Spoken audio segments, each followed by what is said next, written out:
Hey everyone, it's Christine Pedersen here. Today I'm talking about mind states and how they relate to traffic lights. This is a great metaphor for adults in helping to understand what's going on when they look at their kids' behaviors and also how they might be able to feel and recognize their own behaviors.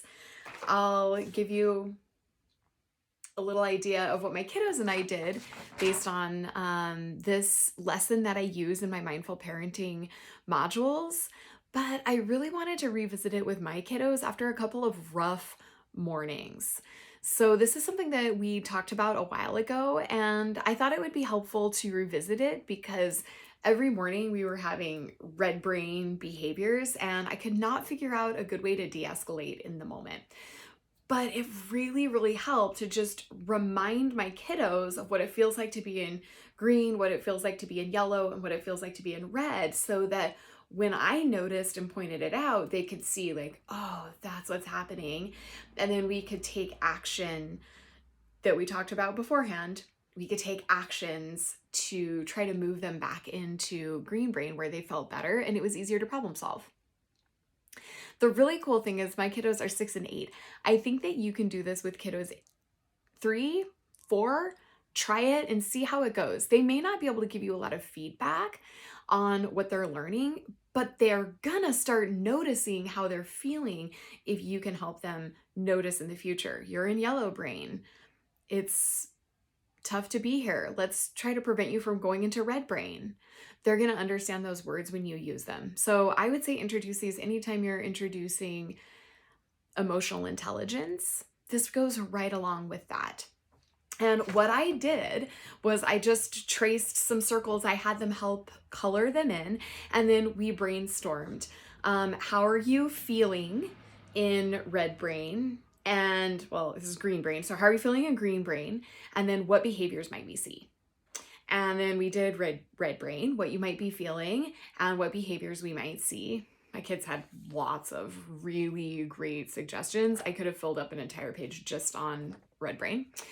Kicking, throwing, punching, spitting, biting, all sorts of yelling, door slamming, all sorts of amazing things here that they identified really quickly. Yellow's a little bit harder, right? That's the whining, that's the irritation, that might be the huffing, the stomping, the sassy behaviors that many of us are seeing and noticing, and we want to change, we want to stop, but when kiddos are in yellow brain, it's not a good time to be lecturing them. Right? So a lecture is going to send a kid into red brain. A command, a rule for them to follow, a timeout, right, might send them into red brain very easily. But what we want to do is send them down into green brain. So what I really love for parents to do is to just talk about these three things and then come back to yellow and say, when you're in yellow brain, what do you think would help, my friend? What would help you? Is there a word that I can say? Is there an action that I can do? Is there a silly face that I can make that will help to remind you how much I love you and how much I want to help you get back into green brain so that we can A, have fun, and B, move on with our day in a helpful, kind way that feels better? Kids respond really well to this. They do not respond well to punishments when they're in red brain, yelling at them when they're in red brain, telling them what to do when they're in red and yellow brain. It's really hard for them to meet your needs or perform a task for you when they are in yellow and definitely not in red brain. However, if you can help them calm down and get back into green brain, it's going to be a lot easier for you to move on with your day. And then later you can reflect back to that moment. You really struggled when we were getting out the door this morning and your socks didn't feel good. I noticed that.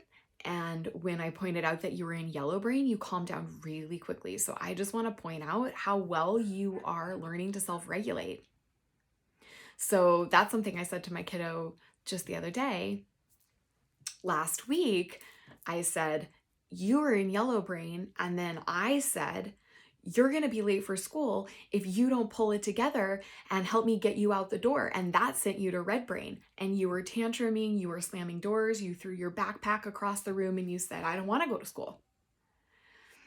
So it was interesting for us to reflect on those two experiences, how my actions can be helpful or not helpful, and then ultimately how she's in charge of noticing and helping to calm herself down. And one of my kiddos takes a really long time to calm down from red brain.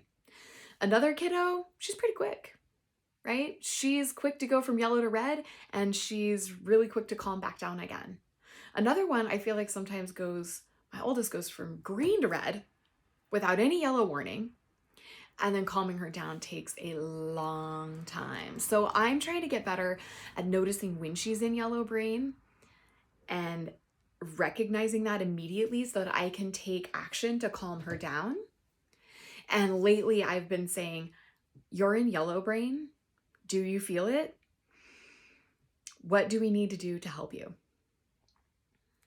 So I help take some responsibility, but I also make sure that she knows that she's a key person involved in noticing and helping to calm herself down, get her needs met.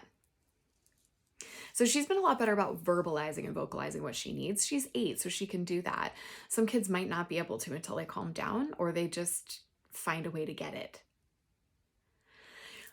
I hope this helps. If you're using and thinking about the traffic lights in your own life, that is great. If you haven't talked to your kiddos about it yet, I would highly recommend having a conversation and just drawing some pictures and asking them, what do you think it feels like? And what behaviors do we see when we're in each color? It's going to show you and tell you a lot about what they notice in themselves. Some kiddos are going to be really self-aware, and other kiddos, you're going to have to help them notice like what they sound like and how they behave and what they might do in each state. And then you can also give them examples about what you do, right? Like sometimes, it's not often, but sometimes I hit red brain and what do I say? What do I do? It'll be interesting for them to reflect a little bit on the fact that they're not alone and the fact that sometimes their parent needs time and space to calm down and get out of red brain so that they can be a helpful and healthy parent again.